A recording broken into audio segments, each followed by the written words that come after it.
Hey there, morbid maniacs. It's time for another spooky video. And for tonight's spooky video, I am going to be telling you about Charlie No Face, or the Green Man Tunnel. Urban legend, so I hope you guys like this video also. If you see my Halloween tree in the background, it's because I am currently filming Halloween videos for Vlogtober. I am so excited for you guys to see all that I've got planned. I usually like to film them ahead of time before September starts, because as soon as September starts, I am all about the haunt. Like, I'm so busy with the haunted house that I do, and I just never have time. So I like to film them ahead of time, have them done and out of the way.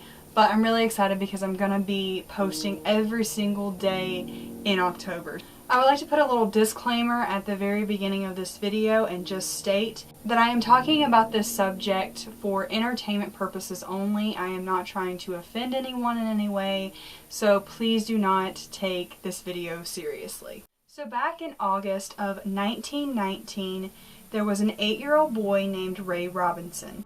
One day, he was walking with his sister and some friends in New Castle, Pennsylvania, when they spotted a bird's nest on top of a really high tree.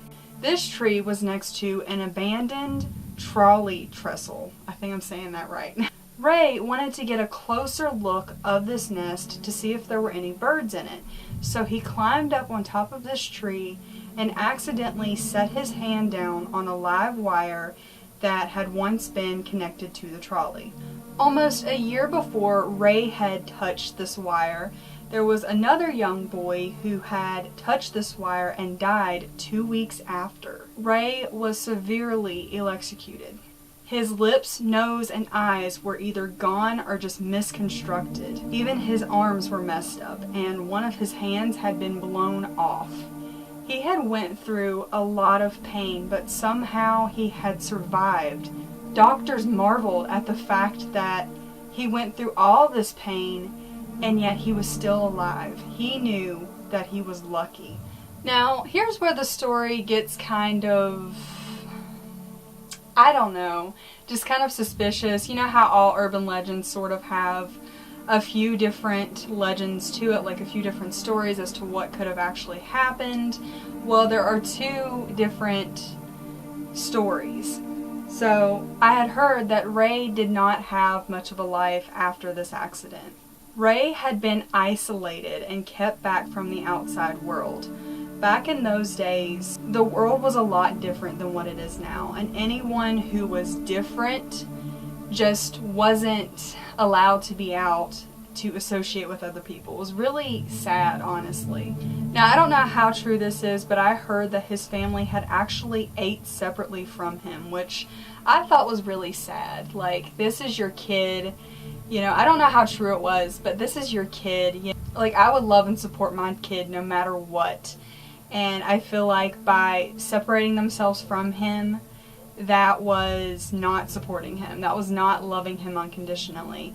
Nevertheless, Ray made the most of his life. He was a very positive person. He was a big baseball fan, and so he would listen to as many games as he possibly could on his radio.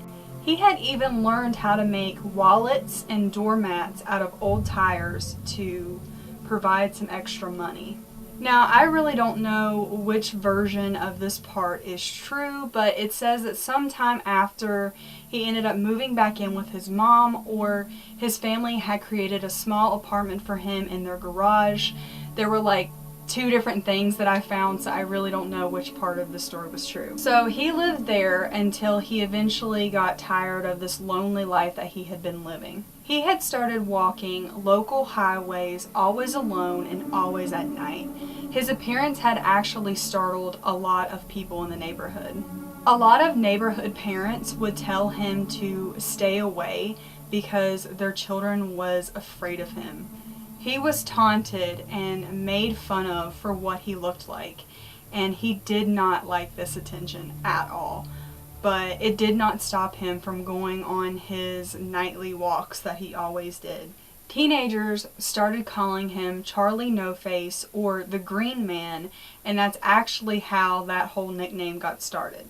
Even though he was blind, he used a walking stick to guide his way through the darkness. Now, there's not really one reason in particular as to why the green skin part came up. A lot of people believed that it was because he always wore his favorite green plaid shirt, or he would wear green clothes and they would reflect off of his pale skin and make it appear green. And others just said that his skin was a pale shade of green. People who got to know him knew that Ray was a kind and nice-hearted person. But unfortunately, his disfigurement had turned a lot of people away. But all Ray really wanted was a friend and someone to talk to and lean on that was outside of his family. As he grew older, his walks eventually stopped. And eventually, in the 1980s, he ended up moving to the Beaver County Geriatric Center, now called the Friendship Ridge Nursing Home in Beaver, Pennsylvania. He would soon pass away on June 11th, 1985, at the age of 74. He was then buried in Beaver Falls at the Grandview Cemetery, not far from the bridge where he had met his tragic fate as a child. Now, there is also said to be a green man somewhere in Ohio. I read a little bit about this story, and I didn't feel the need to talk about it because to me that's like a completely different urban legend, like a completely different green man urban legend, but apparently there is a green man in Ohio as well. So this is where the urban legend actually starts. Outside of Pittsburgh, there is this abandoned tunnel, and it is covered in graffiti, and it's filled up with road salt. It was originally built in 1924 as the Piney Fork Tunnel, and it was mainly to help transport coal for coal mines. It has been abandoned since 1962, and it is now known as the Green Man Tunnel.